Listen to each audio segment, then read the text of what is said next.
2025 সালে আইপিএল ধরে যে ধরনের পারফরমেন্স করতেছে, আপনাদের ব্যক্তিগত মতামতকে একটু কমেন্টস করে জানাবেন। তিনি কি ইচ্ছা করে আইপিএল খেলতেছেন নাকি আইপিএল কর্তৃপক্ষ তাকে জোর করে খেলাচ্ছে? এটি একটু কমেন্টস করে জানাবেন।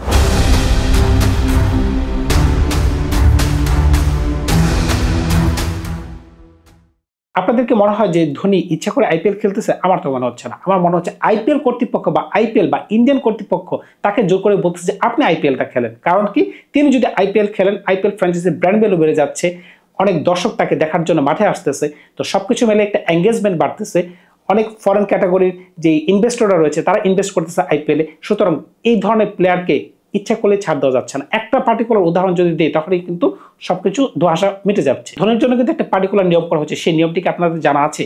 যদি কোনো প্লেয়ার ইন্টারন্যাশনাল ক্রিকেট থেকে 5 বছরের জন্য বিরতিতে থাকে, মানে ইন্টারন্যাশনাল ক্রিকেট সর্বশেষ খেলেছেন, এরপর 5 বছর যাবত তিনি ইন্টারন্যাশনাল ক্রিকেট খেলতেছেন না, তিনি কিন্তু আনকেপ্ট ইন্ডিয়ান প্লেয়ার হিসেবে গণ্য হবেন। যদি ইন্ডিয়ান হন, সেটা কোনো ফরেন ক্যাটাগরি প্লেয়ারের জন্য প্রযোজ্য হবে না। তখন কিন্তু তাকে কিন্তু আবার কম টাকায় কেনা যাচ্ছে। দেখেন তাকে যে রিটার্ন করছে, কিভাবে কি রিটার্ন করছে, তাকে কিন্তু 20 লাখ প্রাইজে করা হচ্ছে, যেখানে সচিন তেন্ডুলকরের ছেলের প্রাইজ 20 লাখ রুপিতে তাকে যখন নিলামে ডাকা হয়, সেই একই মূল্যতে তাকে কিন্তু দলে ঢোকানো হয়েছে। সুতরাং বুঝতেই পারতেছেন ধোনির জন্য কিন্তু নিয়ম চেঞ্জ করা হয়েছে। ধোনি যে কত বড় ভাইটাল এখানে রোল প্লে করতেছে বুঝতেই পারতেছেন। যেখানে সিএসকে দলের ব্র্যান্ড ভ্যালু হচ্ছে 30,000 কোটি টাকা, বাংলাদেশি টাকায় হতে পারে, সংখ্যাটা একটু 19-20 হতে পারে, সেখানে একটা দল বা সিএসকে যদি আইপিএল ট্রফি জয়লাভ করে 2025-এ, পাবে মাত্র 20 কোটি রুপি ইন্ডিয়ান টাকা। সুতরাং বুঝতেই পারছে এই টাকাটা ন্যায় একটা নগণ্য একটা টাকা, যেখানে একটা মৌসুমে একটা দলকে মানে সংরক্ষণ বা ট্রাভেলিং বা তাদের খাওয়া দাওয়ার পিছনে খরচ যায় 100 কোটি টাকার উপরে, সেখানে 20 কোটি টাকা কোনো টাকাই না। আসলে মূল টাকাগুলো আসে থেকে ব্র্যান্ডিং থেকে। এখন ধোনি যদি আইপিএল খেলে তাহলে আইপিএল এর কি লাভ? আইপিএল এর লাভটা হচ্ছে অনেক দর্শক এনগেজিং হচ্ছে ধোনিকে দেখার জন্য, কারণ ধোনি এমন একজন প্লেয়ার, এমন একজন আইকন, যেখানে ইন্ডিয়াকে তিনটা কাপ এনে দিয়েছে। টি20 ওয়ার্ল্ড কাপ বলেন, চ্যাম্পিয়ন্স ট্রফি বলেন, 50 ওভার ওয়ার্ল্ড কাপ বলেন। সুতরাং বুঝতেই পারতেছেন ধোনি হচ্ছেন ইন্ডিয়ার অন্যতম বড় একজন প্লেয়ার। তাই তো তাকে দেখার জন্য, এক ঝলক দেখার জন্য সবাই মরিয়া হয়ে থাকে। এই যে মনে করেন যে টিভিতে হলো দেখে, এই জন্য মানুষ কিন্তু টিভির পর্দায় সিএসকে খেলা দেখার জন্য বসে থাকে।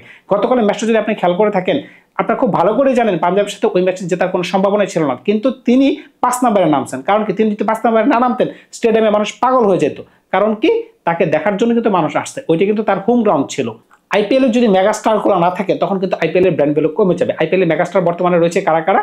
রয়েছেন ধোনি, রয়েছেন সিএসকে এর মাঝখানে রয়েছেন ধোনি, আরসিবিতে রয়েছেন বিরাট কোহলি, রোহিত শর্মা রয়েছেন, এখানে হার্দিক পান্ডিয়ার মতো বড় বড় তারকা রয়েছেন। দেখেন ঋষভ পান্তকে কেন 27 কোটি টাকা দিয়ে কেনা হবে? তার কি মূল্য 27 কোটি টাকা? তিনি কোনো পারফরমেন্স দিতে পারছেন? তিনি তো মাঠে কালকে নামেনি নাই ব্যাটিংয়ে, কারণ কি তিনি জানেন তার কোনো ফর্মে নাই। সুতরাং বুঝতেই পারতেছেন এখানে ব্র্যান্ড ভ্যালু বাড়ানোর জন্য এলএসজি কোনটা স্ট্র্যাটেজি ফলো করছে, মানে লখনৌ সুপার জায়ান্টস, যে আমি সর্বোচ্চ দাম দিয়ে কাকে কিনছি? ঋষভ পান্তকে কিনছি।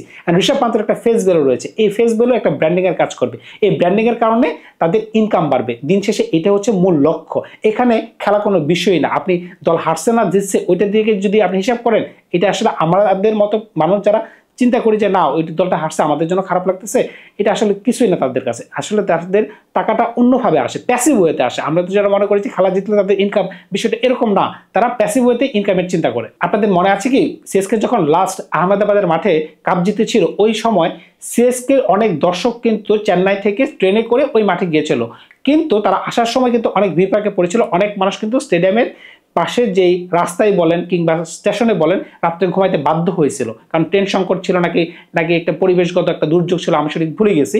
তো এটা থেকে বোঝা যায় যে ধোনির প্রতি মানুষ কতটা পাগল। কারণ ধোনির প্রতি পাগল না হয়তো উপায় নেই, কারণ তিনি ইন্ডিয়াকে যে ধরনের সার্ভিস দিয়ে গেছেন অ্যাজ এ ব্যাটসম্যান, তিনি আইপিএলে সম্ভবত 5,000-এর উপর রান করেছেন, তিনি টি20-র কথা বলেন বা ওডিআইতে তিনি 10,000-এর উপর রান করেছেন, তারপরে তিনি একজন সফল ক্যাপ্টেন। তো সব দিক থেকে বিচার করলে ধোনির মতো মানুষ হয় না, এটা ঠিক আছে। কিন্তু তাকে যে খেলানো হচ্ছে, এটা একটা অন্য পারপাসে খেলানো হচ্ছে, তার থেকে পারফরমেন্সের কোনো আশাই তারা করে না, বিশেষ করে সিএসকে করে না বা আইপিএল কর্তৃপক্ষ করে না। কিন্তু তাকে যদি খেলানো হয় অন্য যে প্যাসিভ ওয়েতে, যে ব্রডকাস্টাররা টাকা দিবে কিংবা অন্যান্য যে স্পন্সররা আছে তারা টাকা দিবে, এর কারণে কিন্তু আইপিএল বিস্ফোরিত হবে। এটা হচ্ছে মূল কারণ। আপনারা যদি সিএসকে স্পন্সর বলে একটু জেনে থাকেন, তাহলে বুঝতে পারবেন কত বড় বড় নাম এদের সাথে যুক্ত রয়েছে। India Cements, Gulf Oil, SNG Broilers, Reliance Jio, Astral Pipes, ICICI Banks, Coca Cola, Vision 11, এছাড়া তো রিবক, এডিডাস তো রয়েছে তাদের কিট সরবরাহ করার জন্য। সুতরাং বুঝতেই পারছেন কত বড় বড় ব্র্যান্ড কিন্তু সিএসকে সাথে যুক্ত। এগুলো কিন্তু সবই কিন্তু ধোনির একটা কারিশমা। এই যে বড় বড় ব্র্যান্ডগুলো সিএসকে সাথে যুক্ত, এটার পিছনে কিন্তু ধোনি একটা মুখ্য ভূমিকা পালন করতেছে। এখন আগামী সিজনে তো ধোনিকে দেখা যাবে না, সেটা তো মোটামুটি শিওর, কারণ এই বছরের বাজে পারফরমেন্সের পরে ধোনি যদি আবার নেক্সট সিজন খেলতে যায়, তার থেকে ব্যয়বনা ক্রিকেটার মনে হয় না ক্রিকেট বিশ্বের খুঁজে পাওয়া যাবে। আমি তো মনে করি যে তিনি যদি টুর্নামেন্টের মাঝখানে নিজেকে আনঅ্যাভেলেবল ঘোষণা করে দেন যে আমি আর খেলতেছি না, এটা হবে সবচেয়ে ভালো একটা সিদ্ধান্ত। তার পরিবর্তে যদি কোনো আনকে প্লেয়ারকে দিয়ে খেলানো হয়, আমি জানি একটা প্লেয়ার তারা অলরেডি তারা অ্যাজ এ কিপার ব্যাটসম্যান তারা নিয়েছে, তাদেরকে যদি গ্রুম করানো হয় তাহলে সিএসকের জন্য সেটা ভালো হবে, কিন্তু তারা সেটা করবে না। কারণ কি, এটার মাঝখানে যদি করা হয় তাহলে সিএসকে ব্র্যান্ড ভ্যালু কমে যাবে এবং আইপিএল এর ব্র্যান্ড ভ্যালু কমে যাবে। তাই তাকে জোর করে হলেও তাকে সিজনটা শেষ করানো হবে। তো ধন্যবাদ সবাইকে, ভালো থাকবেন আপনারা। তার ধোনিকে যে এভাবে খেলানো হচ্ছে সেটা বিষয়ে আপনাদের মতামত আমি জানতে চাই। তাকে খেলানো কি উচিত হচ্ছে নাকি উচিত হচ্ছে না, সেটা একটু আপনারা কমেন্টস করে জানাবেন।